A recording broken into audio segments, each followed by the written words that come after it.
नमो भगवते वासुदेवाय नमः। सुनते हैं आगे की कथा। श्री लक्ष्मी जी कहती है, इस क्षेत्र का आकार शंख के समान है। उसके मस्तक पर पश्चिम की सीमा में सब कामनाओं को पूर्ण करने वाले भगवान शंकर विराजते हैं। शंख के आगे अर्थात पूर्व सीमा पर भगवान नीलकंठ है। इन दोनों के मध्य का प्रदेश एक कोस का है। भगवान नारायण का यह परम पावन क्षेत्र अत्यंत दुर्लभ है।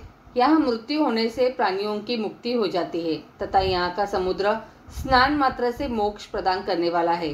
शंखाकार तीर्थ के दूसरे अवतार में कपाल मोचन नामक लिंग स्थित है। जो मनुष्य कपाल मोचन का दर्शन, पूजन और उन्हें प्रणाम करता है, वह ब्रह्म हत्या आदि पापों को त्याग देता है। धर्मराज शंख के तृतीय अवतार के स्थान में मेरी आद्य शक्ति विमला देवी को स्थित जानो। वे भोग और मोक्ष प्रदान करने वाली है। जो भक्ति पूर्वक इनका दर्शन, पूजन और इन्हें प्रणाम करता है, वह संपूर्ण कामनाओं को प्राप्त कर लेता है और अंत में मोक्ष को भी पाता है। शंख के नाभि स्थान में कुंड, वट और भगवान पुरुषोत्तम इन तीनों की स्थिति है। कपाल मोचन से लेकर अर्धांगिनी तक शंख का मध्य भाग जानना चाहिए। जो अर्धशिनी का दर्शन करके उन्हें प्रणाम करता है, वह अक्षय भोगों का उपभोग करता है। तीनों लोकों में जो स्वर्ग और मोक्ष प्रदान करने वाले तीर्थ है, उन सब में यह पुरुषोत्तम क्षेत्र तीर्थराज कहा गया है। मुक्तिदायक जितने क्षेत्र है, उन सब में यह सामुज्य प्रदान करने वाला माना गया है। यहाँ निवास करने वाले प्राणी जन्म, मृत्यु और जरा का शोक नहीं करते। रोहिणी नामक कुंड भगवान के करुणा रूप जल से भरा हुआ है। वह स्पर्श करने मात्र से भवबंधन से मुक्ति देता है। प्रलय काल में जो जल बढ़ता है, वह पीछे इसी कुंड में विलीन हो जाता है। धर्मराज यहाँ के निवासी मोक्ष के अधिकारी है। उन पर तुम्हारा शासन नहीं चल सकता। यह क्षेत्र पृथ्वी पर रहने वाले सब प्राणियों को मोक्ष प्रदान करता है। कामाख्य और क्षेत्रपत्र के मध्य में विमला की स्थिति है। भगवान पुरुषोत्तम के दक्षिण भाग में साक्षात ब्रह्म स्वरूप नृसिंह जी विराजमान है। ये प्रभा से उज्जवल है और हिरण्यकशिपु का वक्षस्थल विदीर्ण करके यहाँ स्थित हुए हैं। इनके दर्शन से सब पापों का नाश हो जाता है। इनके आगे प्राणों का त्याग करने वाले मनुष्य ब्रह्म सायुज्य को प्राप्त होता है। अविमुक्त क्षेत्र काशी में रहने वाले प्राणी के कानों में भगवान महेश्वर बोध के उपायभूत ब्रह्म ज्ञान का उपदेश करते हैं। बुद्धि से उसका अभ्यास करके जीव क्रमशः मोक्ष को प्राप्त होता है। उपदेशक भगवान शिव की महिमा से वह ज्ञान विस्मृत नहीं होता। क्रमशः अभ्यास में आकर मोक्ष की प्राप्ति करा देता है। परंतु जो लोग इस पुरुषोत्तम क्षेत्र में प्राण त्याग करते हैं, उनकी तत्काल मुक्ति हो जाती है। यहाँ समुद्र स्नान करने से, भगवान पुरुषोत्तम अपने दर्शन से, कल्प वृक्ष अपनी छाया में जाने से तथा यह संपूर्ण क्षेत्र अपने भीतर कहीं भी मृत्यु होने से मोक्ष प्रदान करता है। जो मनुष्य भक्ति पूर्वक जिसमें विश्वास करता है, वह उसी से यहाँ मुक्त हो जाता है। ऐसा तीर्थ दूसरा नहीं है। इस क्षेत्र में अंतर्वेदी की रक्षा के लिए 8 शक्तियाँ बताई गई है। वट वृक्ष की जड़ में मंगला, पश्चिम में विमला, शंख के पृष्ठभाग में सर्वमंगला, उत्तर दिशा में अर्धांशिनी तथा लंबा, दक्षिण में कालरात्रि, पूर्व में मरीचिका तथा कालरात्रि के पीछे चंडरूपा शक्ति स्थित है। इस प्रकार इन उग्र रूप वाली 8 शक्तियों से यह क्षेत्र सब ओर से सुरक्षित है। इन 8 शक्तियों के दर्शन तथा कीर्तन से सब पापों का नाश होता है। रुद्राणी के 8 भेद देखकर भगवान शंकर भी अपने को 8 स्वरूपों में व्यक्त करके परमेश्वर श्री हरि की उपासना करते हैं। कपाल मोचन, क्षेत्रपाल, यमेश्वर, मार्केंडेश्वर, ईशान, बिल्वेश्वर, नीलकंठ और वट वृक्ष की जड़ में वटेश्वर, ये 8 भगवान शिव के लिंग है, जिनका दर्शन, स्पर्श और पूजन करके मनुष्य मुक्त हो जाता है। इस क्षेत्र में जिनकी मृत्यु होती है, उनके स्वामी यमराज नहीं हैं। तथापि भक्त को आत्मसमर्पण करने वाले शरणागत दुख भंजन भगवान जगन्नाथ को यमराज ने अपनी भक्ति से संतुष्ट कर लिया है। इसलिए मेरे और सुदर्शन चक्र के साथ भगवान विष्णु स्वर्ण बालुका से आवृत्त होकर न त्यागने योग्य इस उत्तम तीर्थ में अदृश्य भाव से रहेंगे। यमराज से ऐसा कहकर लक्ष्मी जी ने आगे खड़े हुए ब्रह्मा जी से कहा, सत्य युग में राजा इंद्रदुम्न होने वाले हैं, जो भगवान विष्णु के परम भक्त तथा शास्त्रों के विद्वान होंगे। प्रजानाथ उस राजा पर अनुग्रह करने के लिए भगवान एक काष्ठ से उत्पन्न 4 प्रतिमाओं के रूप में अभिव्यक्त होंगे। काष्ठ की उन प्रतिमाओं का निर्माण स्वयं विश्वकर्मा करेंगे और तुम इंद्रगुम्न पर प्रसन्न होकर उन प्रतिमाओं की स्थापना कराओगे। लक्ष्मी जी का यह बात सुनकर ब्रह्मा और यमराज दोनों परम प्रसन्न होकर अपने अपने स्थान को चले गए।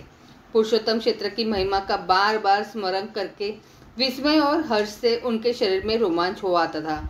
मुनियों, इस समय उस क्षेत्र में इंद्रगुम्न की भक्ति से संतुष्ट हो नील मेघ के समान श्याम सुंदर शंख चक्रधारी भगवान काष्ठमय शरीर धारण करके संपूर्ण लोगों का उपकार करने के लिए नीलाचल की गुफा में विराजमान है।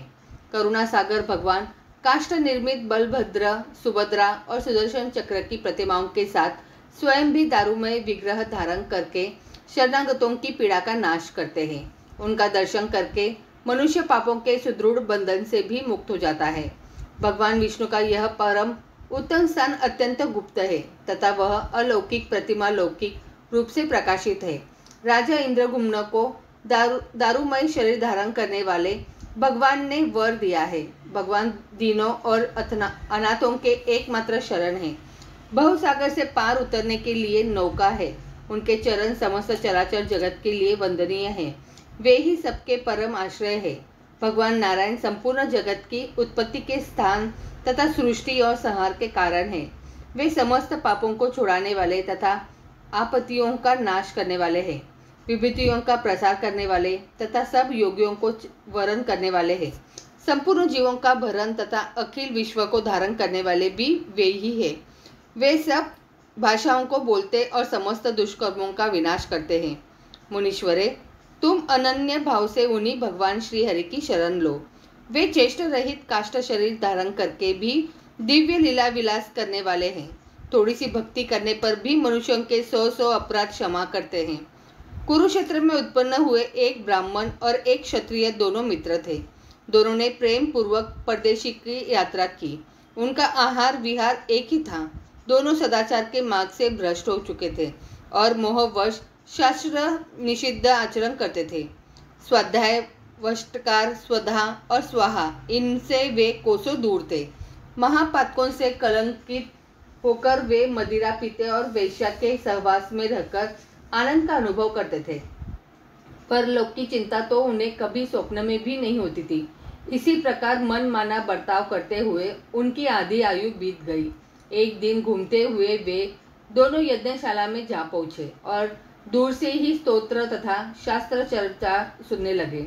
वहां होने वाली वैदिक क्रियाओं को देखकर उस समय उन अधार्मिकों के मन में भी धर्म के प्रति श्रद्धा हो गई। उनका नाम पुंडरीक और अम्बरीश था। वे अपनी उच्च जाति का स्मरण करके अपने दुराचारों की निंदा करते हुए एक दूसरे से कहने लगे, हम दोनों पाप के भयंकर समुद्र को कैसे पार करेंगे। हमने जो जो पाप संचित किए हैं उनको शास्त्र भी नहीं जानता। उन घोर पापों का प्रायश्चित अत्यंत दुर्लभ है। तथापि इस यज्ञ सभा में जो ये ब्रह्मनिष्ठ पधारे हुए हैं उन्हें प्रणाम से प्रसन्न करके हम अपने उद्धार का उपाय पूछे। ऐसा निश्चय करके उन दोनों ने ब्राह्मणों को प्रणाम किया और अपने अपने पापों को ठीक ठीक बताकर उनसे प्रायश्चित पूछा। उन दोनों की बातें सुनकर उन श्रेष्ठ ब्राह्मणों ने आंखें बंद कर ली। किसी ने कुछ भी नहीं कहा। उनके बीच एक श्रेष्ठ वैष्णव थे जो उस यज्ञ सभा में प्रधान थे। भगवान की भक्ति के महात्म्य से उन्होंने समस्त पापों का नाश कर दिया था। वक्ताओं में श्रेष्ठ उन वैष्णव ब्राह्मण ने हंसकर वहां बैठे हुए उन दोनों से कहा, हे ब्राह्मण और ये हे क्षत्रिय कुमार, यदि तुम दोनों अत्यंत भयंकर पाप राशि से छुटकारा पाना चाहते हो तो शीघ्र पुरुषोत्तम क्षेत्र में चले जाओ। वह सब क्षेत्रों से उत्तम है जहाँ राजर्षि इंद्रगुम्न की भक्ति से उन पर अनुग्रह करने वाले भगवान पुरुषोत्तम काष्ठमय शरीर धारण करके रहते हैं। शंख चक्र और गदा धारण करने वाले उन भगवान जगन्नाथ की आराधना करके तुम इच्छानुसार पापक्षय और मोक्ष भी पा सकोगे। यह दूर सत्य है। उनका दर्शन करने से सब पाप एक साथ ही नष्ट हो जाते हैं। इसलिए परम पवित्र उत्कल देश में दक्षिण समुद्र के तट पर नीलाचल के शिखर पर निवास करने वाले सर्वव्यापी भगवान जगदीश की शरण में जाओ। वे करुणा निदान भगवान तुम दोनों का मनोरथ अवश्य सिद्ध करेंगे। वैष्णव महात्मा के इस प्रकार आदेश देने पर वे ब्राह्मण और क्षत्रिय अत्यंत हर्षयुक्त हो उसी मार्ग से पुरुषोत्तम क्षेत्र को चल दिए। जैमिनी जी कहते हैं, उन दोनों के मन में निर्वेद का उदय हुआ था। वे कुसंग छोड़कर मन ही मन भगवान विष्णु का ध्यान करते हुए तथा शुद्ध आहार और व्रत का पालन करते हुए कुछ समय में भगवान पुरुषोत्तम के नीलाचल निवास पर पहुँचे। वहाँ तीर्थराज के जल में विधि पूर्वक स्नान करके वे मंदिर के दरवाजे पर खड़े हो गए और साष्टांग प्रणाम करके भगवान का निरीक्षण करने लगे, परंतु उस समय उन्हें भगवद विग्रह का दर्शन नहीं हुआ। तब चिंता से व्याकुल होकर उन्होंने भगवान का दर्शन जब तक न हो जाए तब तक के लिए अनशन आरंभ किया और भगवान के पाप नाशक नामों का कीर्तन करने लगे। तीसरी रात्रि में उन्हें एक ज्योति का दर्शन हुआ। तत्पश्चात वे पुनः 3 दिनों तक धैर्यपूर्वक उपवास करते रहे। इस प्रकार जब 7वीं रात्रि आई तब उन्हें भगवत स्वरूप का दर्शन हुआ। उनके भीतर दिव्य ज्ञान प्रकट हुआ और वे पाप से छूटकर साक्षात भगवान जगन्नाथ का दर्शन करने लगे। भगवान के हाथों में शंख, चक्र और गदा विराजमान थे। वे दिव्य वस्त्राभूषणों से विभूषित थे। उन्होंने अपने चरण कमलों के रत्नमयी पादुका के ऊपर रखा था। खिले हुए कमल के समान विशाल नेत्र शोभा पा रहे थे। मुख पर प्रसन्नता छाई हुई थी। बाई ओर श्री लक्ष्मी जी विराजमान थी। आगे खड़े होकर भगवत स्वरूप का ध्यान करने वाले प्रहलाद आदि वैष्णवों को, जो कि भगवान का चित्त अपनी ओर आकृष्ट कर रहे थे, भगवान श्री हरि मानो अपने श्री विग्रह में धारण कर रहे थे। वक्षस्थल पर शोभा पाने वाली कौस्तुभ मणि में प्रतिबिंबित हुए देवता आदि के द्वारा मानो भगवान अपनी विश्वमय मूर्ति का प्रकाश कर रहे थे। इस प्रकार भगवान की झांकी करके वे ब्राह्मण और क्षत्रिय क्षण भर में सब विद्याओं के पारंगत विद्वान हो गए। उन्होंने 3 बार देवेश्वर विष्णु की परिक्रमा करके दोनों हाथ जोड़कर उन्हें साष्टांग प्रणाम किया और अत्यंत प्रसन्न होकर स्तुति प्रारंभ की। पुंडरीक बोले, जगदार आपको नमस्कार है। आप सृष्टि पालन और संहार के कारण हैं। परमात्मा नारायण आप सबको शरण देने वाले हैं। आपको नमस्कार है। एकमात्र आप ही परमार्थ है। उत्पत्ति और नाश आदि विकार आपसे सर्वथा दूर है। ध्यान रूपी नेत्रों से देखने वाले महात्मा आपको नित्यानंदन स्वरूप मानते हैं। आप चैतन्य मात्र संपूर्ण जगत के स्वामी, सबके अधिष्ठान तथा पर से भी परे हैं। आपका स्वरूप अत्यंत निर्मल है। मूढ़ हृदय वाले मनुष्य आपको कैसे जान सकते हैं? नाथ, मैं अत्यंत दीन होकर आपकी शरण में आया हूँ। मुझ पर दया कीजिए। मैं अज्ञानी, पापाचारी तथा संसार समुद्र में डूबा हुआ हूँ। मेरा उद्धार कीजिए।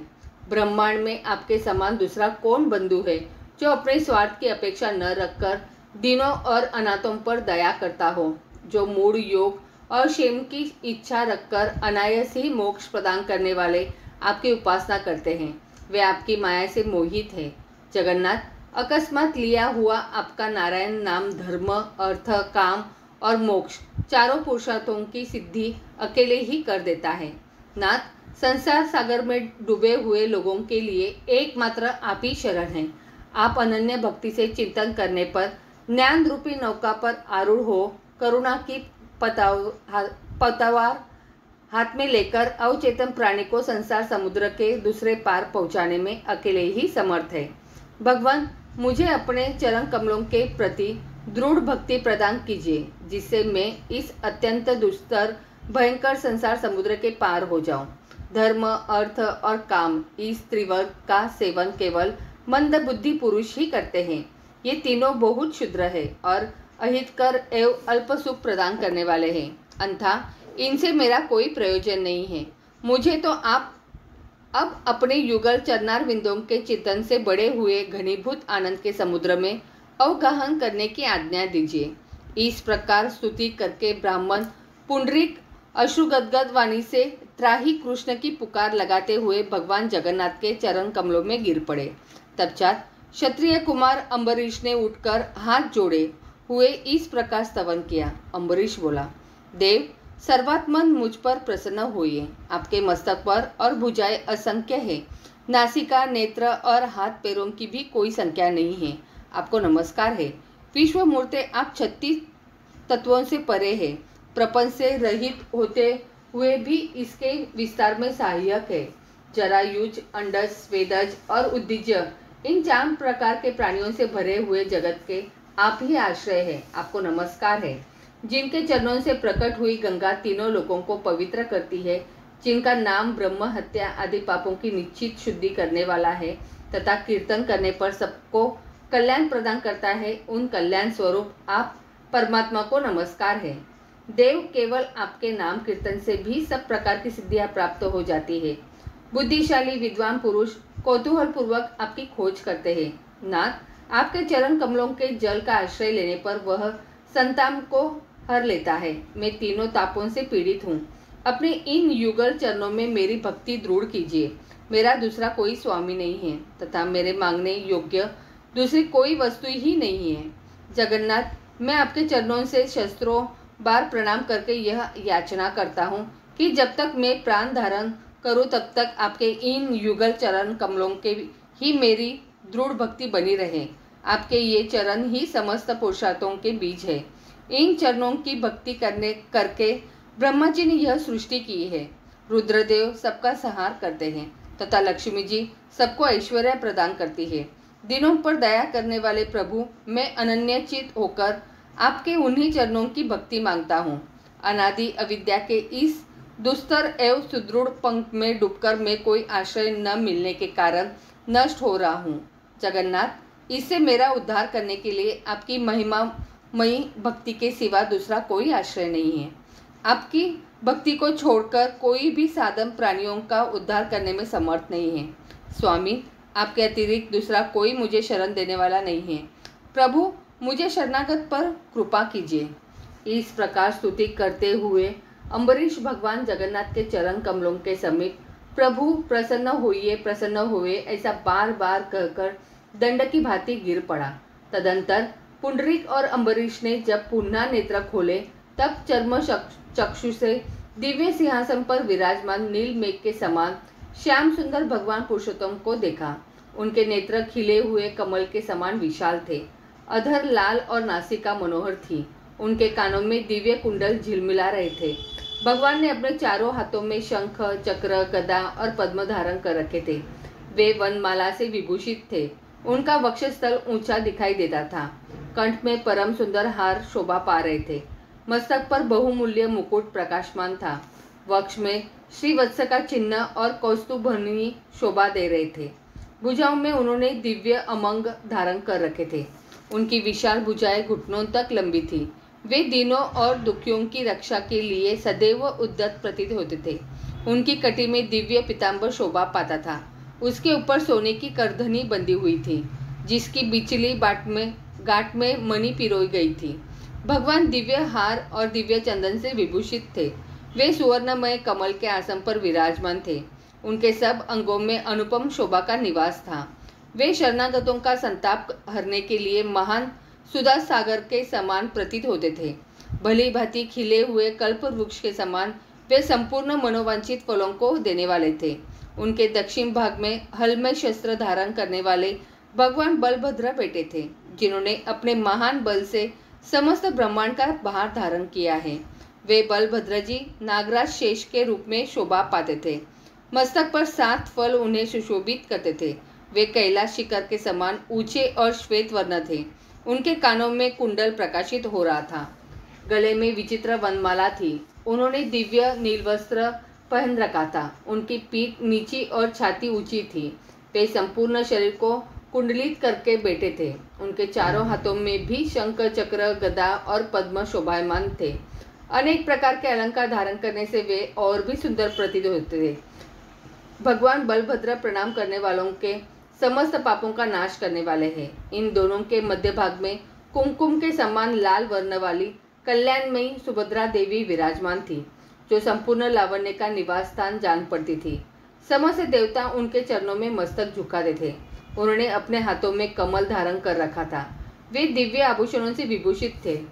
सुभद्रा भी शरणागतों के लिए कल्पवृक्ष है, समस्त पापों का नाश करने वाली है तथा संसार समुद्र में डूबे हुए मनुष्यों को पार उतारने वाली और देवताओं को भी तारने वाली है। भगवान पुरुषोत्तम के वाम भाग में उत्तम चक्र प्रकाशित होता था। श्रेष्ठ काष्ठ में निर्मित तथा स्वर्ण के संयोग से परम उज्ज्वल 4 स्वरूपों में स्थित भगवान पुरुषोत्तम का प्रातः काल का दर्शन करके उन ब्राह्मण और क्षत्रिय कुमारों ने अपने परिश्रम को सार्थक माना और पूर्वोक्त स्वप्न लीला का स्मरण करके वे बड़े विस्मय को प्राप्त हुए और सोचने लगे, यह काष्ठ की प्रतिमा नहीं, यहाँ तो साक्षात ब्रह्मन प्रकाशमान है। उस समय उन्होंने यज्ञ सभा में आए हुए ब्राह्मणों की बात पर पूर्ण विश्वास किया और आपस में कहा हम दोनों महापात की क्रमशः यम यातना भोगने के लिए अधिकारी और कहाँ देवताओं से सेवित भगवान विष्णु का दर्शन। हम तो निरे मूर्ख थे, इस समय 18 विद्याओं में प्रवीण हो गए हैं, इसलिए यह भ्रम नहीं वास्तविक ज्ञान है। यथार्थवादी ब्राह्मणों ने जो कहा था कि तीर्थराज समुद्र के तट पर साक्षात ब्रह्म विराजमान है और वट वृक्ष की जड़ में ये सदा प्रकाशमान होते हैं, उनके दर्शन से सब प्राणी मुक्त हो जाते हैं। उन सब बातों का आज प्रत्यक्ष अनुभव हुआ। ये वही भगवान जगन्नाथ है जो 4 स्वरूपों में स्थित हुए हैं। पृथ्वी पर जब ये अवतार लेते हैं तब 4 रूपों में प्रकाशित होते हैं। अब हम दोनों जब तक प्राण धारण करेंगे इन्हीं के समीप रहेंगे, क्षुद्र कामनाओं से मुंह मोड़कर अन्यत्र जाने का नाम भी न लेंगे। ऐसा निश्चय करके वे दोनों भगवान विष्णु के भजन में तत्पर हो गए। सदा नारायण का नाम जपते हुए उन्होंने मोक्ष प्राप्त कर लिया। यह पापनाशक चरित्र अत्यंत गोपनीय है। इस तीर्थ के प्रसंग से मैंने इसका वर्णन किया है। जो मनुष्य पुंडरीक और अम्बरीश के इस चरित्र को सुनते और कहते हैं वे परम आनंद के साथ भगवान विष्णु के परम धाम को प्राप्त होते हैं। आगे की कथा अगले अध्याय में। हरे कृष्णा। श्रीमद् भगवत गीता अध्याय 7 भगवत ज्ञान। श्री भगवान ने कहा, हे पृथापुत्र, अब सुनो कि तुम किस तरह मेरी भावना से पूर्ण होकर और मन को मुझ में आसक्त करके योगाभ्यास करते हुए मुझे पूर्णतया संशय रहित जान सकते हो। अब मैं तुमसे पूर्ण रूप से व्यवहारिक तथा दिव्य ज्ञान कहूँगा। इसे जान लेने पर तुम्हें जानने के लिए और कुछ भी शेष नहीं रहेगा। कई हजार मनुष्य में से कोई एक सिद्धि के लिए प्रयत्नशील होता है और इस तरह सिद्धि प्राप्त करने वालों में से विरला ही कोई एक मुझे वास्तव में जान पाता है। पृथ्वी, जल, अग्नि, वायु, आकाश, मन, बुद्धि तथा अहंकार, ये 8 प्रकार से विभक्त मेरी भिन्ना प्रकृतियाँ हैं। हे महाबाहु अर्जुन, इनके अतिरिक्त मेरी एक अन्य पराशक्ति है जो उन जीवों से युक्त है जो इस भौतिक अपरा प्रकृति के साधनों का विदोहन कर रहे हैं। सारे प्राणियों का उद्गम इन दोनों शक्तियों में है। इस जगत में जो कुछ भी भौतिक तथा आध्यात्मिक है उसकी उत्पत्ति तथा प्रलय मुझे ही जानो। हे धनंजय, मुझसे श्रेष्ठ कोई सत्य नहीं है। जिस प्रकार मोती धागे में गुंथे रहते हैं उसी प्रकार सब कुछ मुझ पर ही आश्रित है। हे कुंती पुत्र, मैं जल का स्वाद हूँ, सूर्य तथा चंद्रमा का प्रकाश हूँ, वैदिक मंत्रों में ओंकार हूँ, आकाश में ध्वनि हूँ तथा मनुष्य में सामर्थ्य हूँ। मैं पृथ्वी की आद्य सुगंध और अग्नि की उष्मा हूँ। मैं समस्त जीवों का जीवन तथा तपस्वियों का तप हूँ। हे पुत्र, यह जान लो कि मैं ही समस्त जीवों का आदि बीज हूँ, बुद्धिमानों की बुद्धि तथा समस्त तेजस्वी पुरुषों का तेज हूँ। मैं बलवानों का कामनाओं तथा इच्छाओं से रहित बल हूँ। हे भरत श्रेष्ठ, मैं वह काम हूँ जो धर्म के विरुद्ध नहीं है। तुम जान लो कि मेरी शक्ति द्वारा सारे गुण प्रकट होते हैं, चाहे वे सतोगुण हो, रजोगुण हो या तमोगुण हो। एक प्रकार से मैं सब कुछ हूँ, किंतु स्वतंत्र मैं प्रकृति के गुणों के अधीन नहीं हूँ, अपितु वे मेरे अधीन हैं। तीनों गुणों के द्वारा मोहग्रस्त ग्रह सारा संसार मुझ गुणातीत तथा अविनाशी को नहीं जानता। प्रकृति के 3 गुणों वाली इस मेरी देवी शक्ति को पार कर पाना कठिन है, किंतु जो मेरे शरणागत हो जाते हैं वे सरलता से इसे पार कर जाते हैं। जो निपट मूर्ख है, जो मनुष्य में अधम है, जिनका ज्ञान माया द्वारा हर लिया गया है तथा जो असुरों के नास्तिक प्रकृति को धारण करने वाले हैं, ऐसे दुष्ट मेरी शरण ग्रहण नहीं करते। हे भरत श्रेष्ठ, 4 प्रकार के पुण्यात्मा मेरी सेवा करते हैं, आर्त, जिज्ञासु, अर्थार्थी तथा ज्ञानी। इनमें से जो परम ज्ञानी है और शुद्ध भक्ति में लगा रहता है वह सर्वश्रेष्ठ है, क्योंकि मैं उसे अत्यंत प्रिय हूँ और वह मुझे प्रिय है। निसंदेह ये सब उदार चेता व्यक्ति है, किंतु जो मेरे ज्ञान को प्राप्त है उसे मैं अपने में ही समान मानता हूँ। वह मेरी दिव्य सेवा में तत्पर रहकर मुझ सर्वोच्च उद्देश्य को निश्चित रूप से प्राप्त करता है। अनेक जन्म जन्मांतर के बाद जिसे सचमुच ज्ञान होता है वह मुझको समस्त कारणों का कारण जानकर मेरी शरण में आता है। ऐसा महात्मा अत्यंत दुर्लभ होता है। जिनकी बुद्धि भौतिक इच्छाओं द्वारा मारी गई है वे देवताओं की शरण में जाते हैं और वे अपने अपने स्वभाव के अनुसार पूजा के विशेष विधि विधानों का पालन करते हैं। मैं प्रत्येक जीव के हृदय में परमात्मा स्वरूप स्थित हूँ।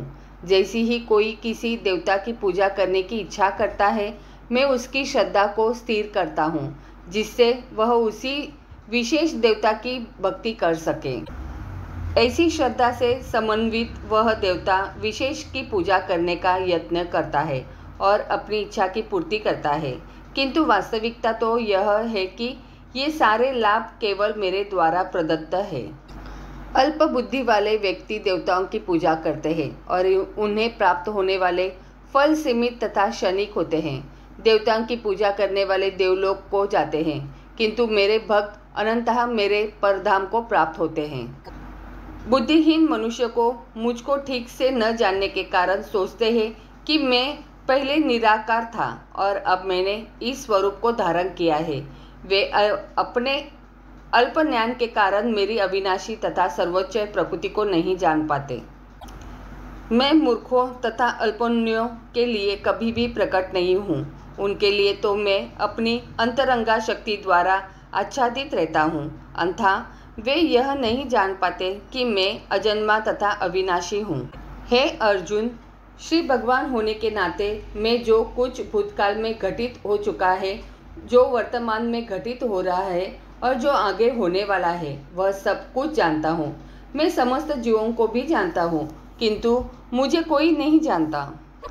हे भरतवंशी, हे शत्रु विजेता, समस्त जीव जन्म लेकर इच्छा तथा घृणा से उत्पन्न द्वंद्व से मोहग्रस्त होकर मोह को प्राप्त होते हैं। जिन मनुष्य ने पूर्व जन्मों में तथा इस जन्म में पुण्य कर्म किए हैं और जिनके पाप कर्मों का पूर्णतया उच्छेदन हो चुका होता है वे मोह के द्वंद्वों से मुक्त हो जाते हैं और वे संकल्प पूर्वक मेरी सेवा तत्पर होते हैं। जो जरा तथा मृत्यु से मुक्ति पाने के लिए यत्नशील रहते हैं वे बुद्धिमान व्यक्ति मेरी भक्ति की शरण ग्रहण करते हैं। वे वास्तव में ब्रह्म हैं, क्योंकि वे दिव्य कर्मों के विषय में पूरी तरह से जानते हैं। जो मुझ पर परमेश्वर को मेरी पूर्ण चेतना में रहकर मुझे जगत का, देवताओं का तथा समस्त यज्ञ विधियों का नियम जानते हैं वे अपनी मृत्यु के समय भी मुझ भगवान को जान और समझ सकते हैं। यह 7वां अध्याय विशेष रूप से बताता है कि कोई किस प्रकार से पूर्णतया कृष्ण भावना भावित हो सकता है। कृष्ण भावना का शुभारंभ ऐसे व्यक्तियों के सानिध्य से होता है जो कृष्ण भावना भावित होते हैं। ऐसा सानिध्य आध्यात्मिक होता है और इससे मनुष्य प्रत्यक्ष भगवान के संसर्ग में आता है और भगवत कृपा से वह कृष्ण को भगवान समझ सकता है। साथ ही वह जीव के वास्तविक स्वरूप को समझ सकता है और यह समझ सकता है कि किस प्रकार जीव कृष्ण को भुलाकर भौतिक कार्यों में उलझ जाता है। सत्संगति में रहने से कृष्ण भावना के क्रमिक विकास से जीव यह समझ सकता है कि किस प्रकार कृष्ण को भुलाने से वह प्रकृति के नियमों द्वारा बद्ध हुआ है। वह यह भी समझ सकता है कि यह मनुष्य जीवन कृष्ण भावनामृत को पुनः प्राप्त करने के लिए मिला है, अन्यथा इसका सदुपयोग परमेश्वर की अहेतुकी कृपा प्राप्त करने के लिए करना चाहिए। इस अध्याय में जिन अनेक विषयों में की विवेचना की गई है वे है दुख में पड़ा हुआ मनुष्य, जिज्ञासु मानव, अभावग्रस्त मानव, ब्रह्मज्ञान, परमात्मा ज्ञान, जन्म मृत्यु तथा रोग से मुक्ति एवं परमेश्वर की पूजा। किंतु जो व्यक्ति वास्तव में कृष्ण भावनामृत को प्राप्त है वह विभिन्न विधियों की परवाह नहीं करता। वह सीधे कृष्ण भावनामृत के कार्यों में प्रवृत्त होता है और उसी से भगवान कृष्ण के नित्य दास के रूप में अपनी स्वाभाविक स्थिति को प्राप्त करता है। ऐसी अवस्था में वह शुद्ध भक्ति में परमेश्वर के श्रवण तथा गुणगान में आनंद पाता है। उसे पूर्ण विश्वास रहता है कि ऐसा करने से उसके सारे उद्देश्यों की पूर्ति होगी। ऐसी दृढ़ श्रद्धा दृढ़व्रत कहलाती है और यह भक्ति योग या दिव्य प्रेमा भक्ति की शुरुआत होती है। समस्त शास्त्रों का भी यही मत है। भगवद गीता का यह 7वां अध्याय इसी निश्चय का सारांश है। इस प्रकार श्रीमद् भगवद गीता के 7वें अध्याय भगवत ज्ञान का भक्ति वेदांत तात्पर्य पूर्ण हुआ। तो प्रेम से बोलो राधे राधे।